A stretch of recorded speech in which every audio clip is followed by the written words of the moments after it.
অনুভৱ বিৰাট ভাল লাগিছে যে উত্তৰ পূৰ্বৰ পৰা আমি এনেকুৱা এটা সন্মান পাইছো। একচুৱেলি এই সন্মানটো ডিজাৰ্ভ কৰে এটা আহ, ডাঙৰ গ্ৰুপ অফ চাইণ্টিষ্ট। এই 1960 পৰা ষ্টাৰ্ট কৰা এটা এক্সপেৰিমেণ্টৰ ফলাফল ক'ব লাগিলে আমি আজি পাইছো।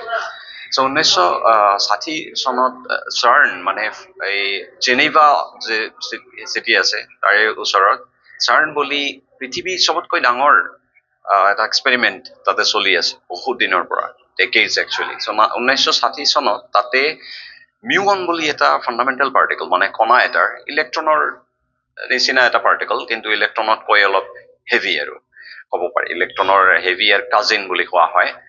সেই পাৰ্টিকলটোৰ লৈ এটা এক্সপেৰিমেণ্ট ষ্টাৰ্ট হৈছিল 1960 চনত। তেওঁলোকে ভাবিছিল যে এই পাৰ্টিকলৰ চুম্বকীয় যিটো ধৰ্ম আছে সেইটো আমাৰ ফিজিক্সৰ দিয়া চবতকৈ accurate theory, standard model of physics বুলি যিটো কোৱা হয়, তাৰ কেলকুলেশ্যন মতে চাগে নিমিলে বা নিমিলিব পাৰে বুলি এটা ধাৰণা হৈছিল তেওঁলোকৰ। আৰু standard model of particle physics হ'ল আজিলৈকে আমি তাৰ ভুল পোৱা নাই। অ'কে, গড পাৰ্টিকল বুলি যে ওলাইছিল আপোনালোকে জানে, চ' এতিয়াও মানে ষ্টেণ্ডাৰ্ড মডেল অফ পাৰ্টিকল একদম পাৰফেক্টলি মিলি গৈ আছে, যিটো থিয়ৰিটিচিয়ানছে কেলকুলেশ্যনছ কৰি উলিয়াইছে। চ' তেওঁলোকে তেতিয়া এক্সপেৰিমেণ্টটো ষ্টাৰ্ট কৰিছিল 1960ত।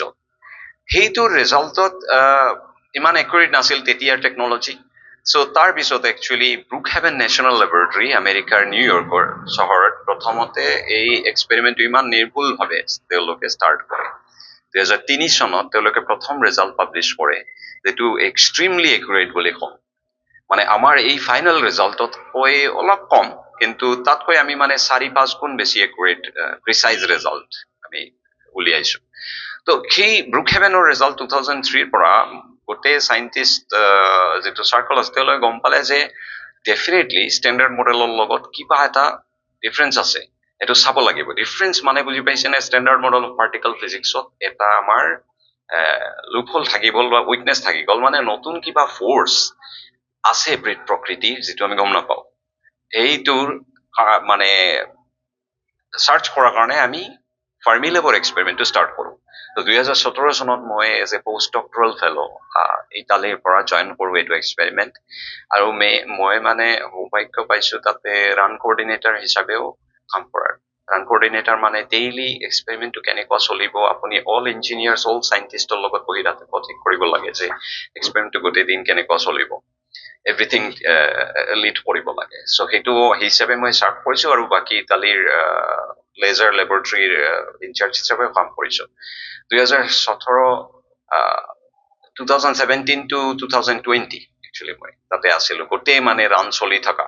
মই যেতিয়া এৰো এক্সপেৰিমেণ্টটো তেতিয়া আমাৰ শেষ হৈছে ৰান মানে ডেটা লোৱা, তাৰপিছত এনালিচিছ কৰি 2021 চনত আমি প্ৰথম ৰিজাল্টটো পাব্লিছ কৰোঁ। আৰু এইটো পৃথিৱীৰ কোনো মিডিয়া বাকী নাই, BBC, টেলিগ্ৰাফ যি আছে মানে ৱৰ্ল্ডৰ, ইণ্ডিয়াৰো ডাঙৰ ডাঙৰ চবতে আহিছিল ৰিজাল্টটো, যে এনেকুৱা ডাঙৰ এটা difference standard model of particle ফিজিক্সৰ লগত।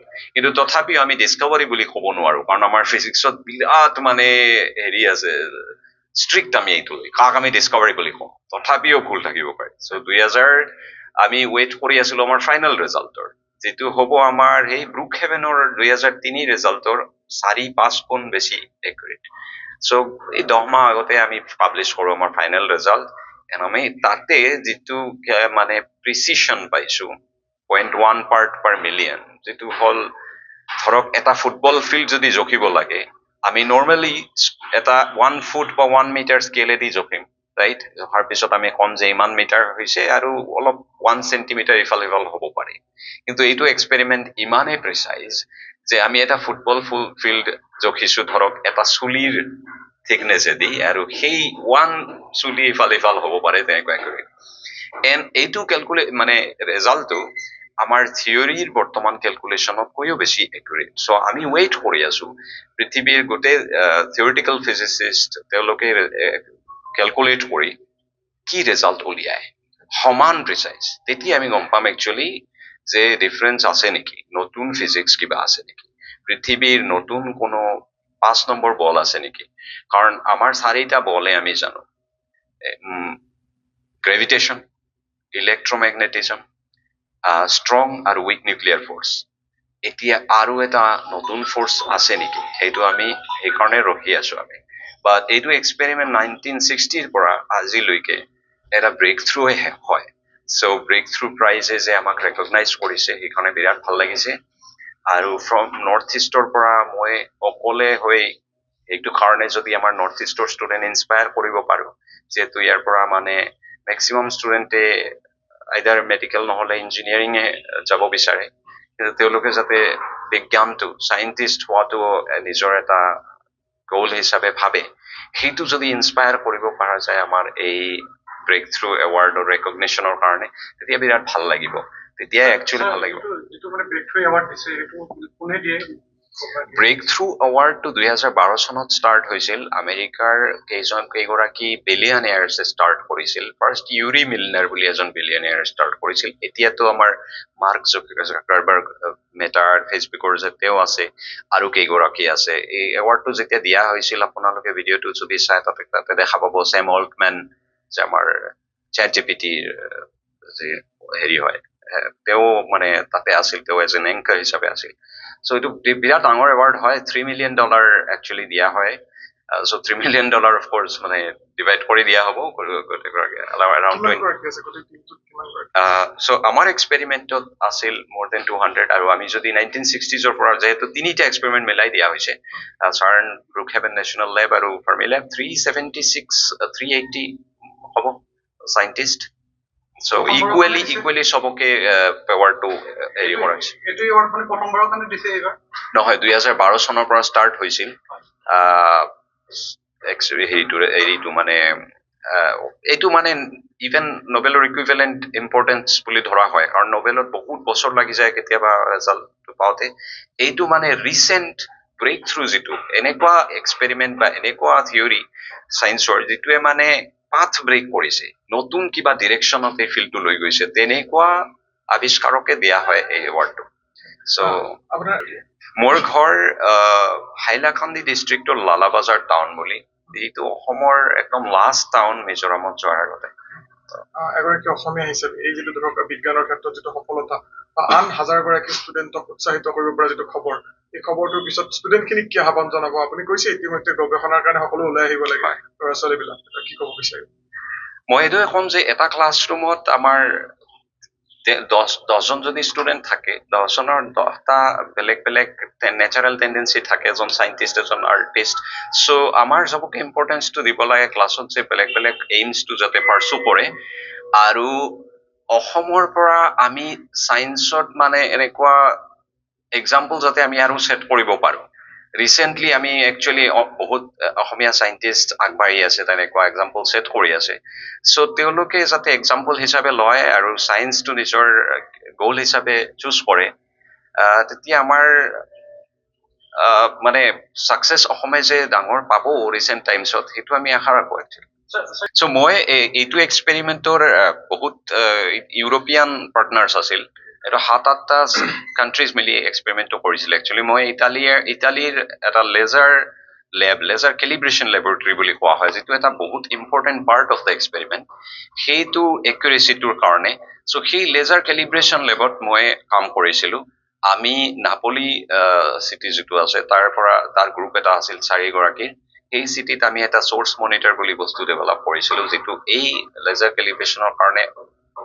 এক্সট্ৰিমলি ইম্পৰ্টেণ্ট এটা পাৰ্ট চ' সেইটোত কাম কৰিছিলো আমি কেলৰিমিটাৰ আৰু ডিটেক্টাৰ যিবোৰে ডিটেক্ট কৰে বস্তু তাৰ একুৰেট ডিটেকশ্যনৰ কাৰণে এইটো বহুত ডাঙৰ ভূমিকা ৰাখে আৰু সেইটো কাৰণে এই কণ্ট্ৰিবিউশ্যনৰ কাৰণে দিয়া হৈছে ফিউচাৰ প্লেনিং হ'ল মোৰতো কলেজত থাকি ষ্টুডেণ্টছক য়াং ষ্টুডেণ্টছ বিলাকতে ইনস্পায়াৰ কৰাৰ ইচ্ছা আছে কাৰণ ডিগ্ৰীৰ পিছত গৈ ভাল ষ্টুডেণ্টছ বিলাকে মাষ্টাৰ্ছত যায় কিন্তু ডিগ্ৰী লেভেলত স্প্ৰেড হৈ যায় চায়েন্সটো পাৰ্চু নকৰে চ' ডিগ্ৰী লেভেলত যাতে আমি ভাল ডিপ লেভেল অফ চায়েন্সটো শিকাব পাৰো তেওঁলোকে ইনস্পায়াৰ কৰিব পাৰো সেইটো আৰু চেষ্টা কৰি আছো যাতে কলেজ লেভেলত ৰিচাৰ্চ লেব এষ্টাব্লিছ কৰা যায় প্ৰজেক্ট আনি কলেজতে যাতে ৰিচাৰ্চটো আগবঢ়াই লৈ যোৱা যায় সেইটো কাৰণে মানে মোৰ চেষ্টা থাকিব মই শিলচৰৰ গুৰুচৰণ কলেজত মই BSc কৰিছিলোঁ তাৰপিছত মই কলকাতাৰ SN Bose national centre for basic চায়েন্সেছত যিটো এইটো ৰিচাৰ্চ চেণ্টাৰ হয় নেশ্যনেল, তাতে মই মাষ্টাৰ্ছ কৰিছিলোঁ। তাৰপিছত মই PhD কৰাৰ কাৰণে Tata institute of fundamental research Mumbai গৈছিলোঁ। কিন্তু তাতে কোৰ্চ ৱৰ্ক কৰাৰ পিছত প্ৰায় 2 বছৰ মই একচুৱেলি ইটালীৰ ইউনিভাৰ্চিটি অফ নেপলছ ফেডাৰিকো 2 তাতে মই PhD চান্স পাওঁ এজন চাইণ্টিষ্টৰ আণ্ডাৰত। সেইকাৰণে তাতে মই যাওঁ PhD কৰাৰ পিছত 2016ত মই PhD পাওঁ। তাৰপিছত মই এই ফাৰ্মি লেবৰ মিউন জেমেৰেষ্টটো experiment as a post doc join কৰোঁ from national institute of nuclear physics of Italy. তাৰপিছত মই তাতে আছিলোঁ আপ টু 2020। তাৰপিছত IIT গুৱাহাটী জইন কৰোঁ মই high energy physics lab as a post doc. ইয়াতেও আমি সেই ফাৰ্মি লেবৰে দুটা এক্সপেৰিমেণ্ট নভা আৰু ডিউন এক্সপেৰিমেণ্টত মই কাম কৰোঁ। আপ টু 2022 চনত মই Tihu college, Nalbari Tihu college join কৰোঁ এজ এন এছিষ্টেণ্ট প্ৰফেচাৰ। বাহিৰৰ লগত আমাৰ ডিফাৰেঞ্চ বহুত আছে।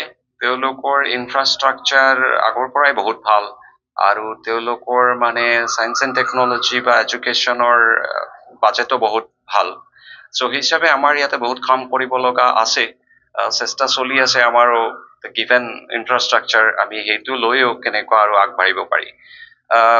ইয়াতে আমাৰ ষ্টুডেণ্টছ যেনেকুৱা ক'লো, ষ্টুডেণ্টছৰে চায়েন্স চুজ কৰিব লাগিব আগতে, তেতিয়াহে আমি পিছত গৈ ডাঙৰ চাইণ্টিষ্টবিলাক পাম। চ' সেইটোৱে চেষ্টা আছে যে আমাৰ বাহিৰৰ এডুকেশ্যনটো আমি দেখিলোঁ তাতে কেনেকুৱা ষ্টুডেণ্টছবিলাকে ডিগ্ৰী লেভেলত পঢ়ে, বা ময়ো অলপ পঢ়াইছোঁ মাষ্টাৰ ডিগ্ৰী বা ডিগ্ৰী লেভেলত। চ' সেই লেভেল অফ ইণ্টাৰনেশ্যনেল এডুকেশ্যনটো ইয়াত দিয়াৰ মই সকলো চেষ্টা কৰি আছোঁ একচুৱেলি। কি হয়